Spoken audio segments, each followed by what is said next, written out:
once the opportunity arose for him to close the show, he did it in emphatic style. Whatever he hits falls.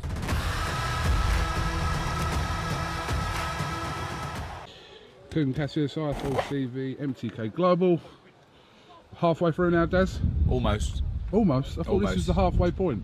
Well, no, they did it here because it crosses between 4 holes. So we've got the 7th, 8th, 11th and 12th, I think it is. And how's it been going? Yeah, all right. There's flashes of genius. From who? You or Joe or well, Leon? I tell you what, Joe's hitting some blinders. Leon's not been doing too well. But Joe's just hit a par there on a par 3, so yeah. Going all right. Well, it can't be a golf day without a little bit of boxing talk. Go on, mate. Obviously, just want to sort of touch on Aj-Ruiz landing in Saudi Arabia. A lot of people have kind of had their mixed opinions. A lot of people in the game are kind of saying, well, what's the problem? Because they're obviously getting paid a lot of money, and money is a factor, regardless of what the people involved will say. It is, but that's what it's about at the end of the day as well. Look, if I'm gonna, I have to talk from my gut. Right? I'm surrounded by such a mixed opinion. Lots of people saying it's bang out of order, and lots of people saying, look, well, you've got to make as much money as possible. And then you got the other lot saying, well, how much more money do you need? Look, for me, so what?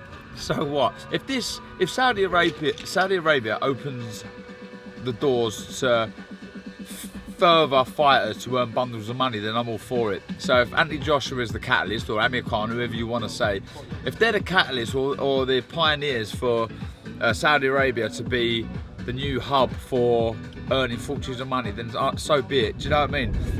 I'm not sure if I'm going to be there, and I'll be gutted if I miss the fight. But I've got to think to myself, not just for Anthony Joshua, for the future of boxing.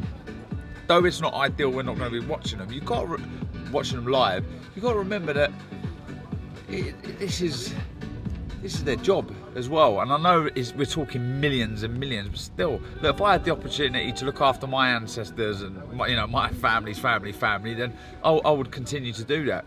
I'm proud of my surname, the Barker, and I would continue to. I would like to be able to help my future generations. So I'm guessing that's what Anthony Joshua is doing. I don't think there's a problem, but I can understand why people think there is. It can be a very short-lived career. You literally don't know when your fight could be your last fight, and that's the reality of it. Yeah. So, let's get it right though. I know where the other people are saying Anthony Joshua, if he was to retire now or something's happening, he's never going to go skin. But he's thinking of his kids. Yeah, of course. And starting an empire. I don't blame him. If I had the opportunity to do it, I would. I love my fans. Joe, what I'd probably do, I'll pay for all my fans to go over there.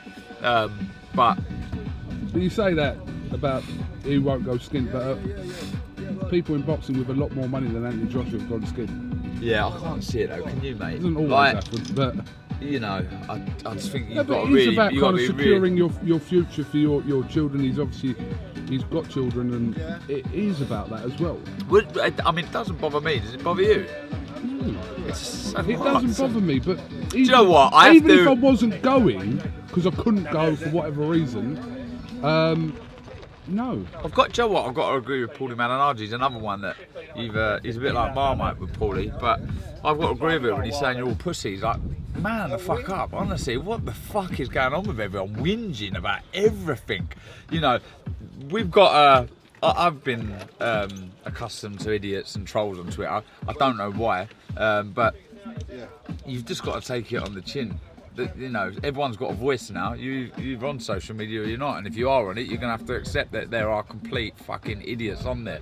Not all. No, I'm not saying all. Yeah, the majority are good people.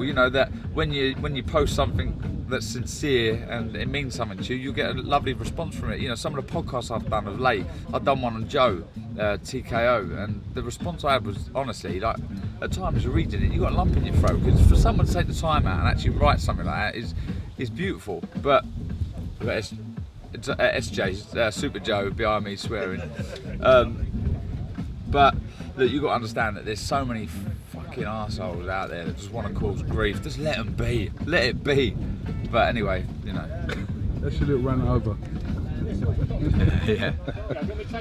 Alright. Well, is that all the boxing we're talking about? You can talk about what you want. You want to make up another comeback well, story.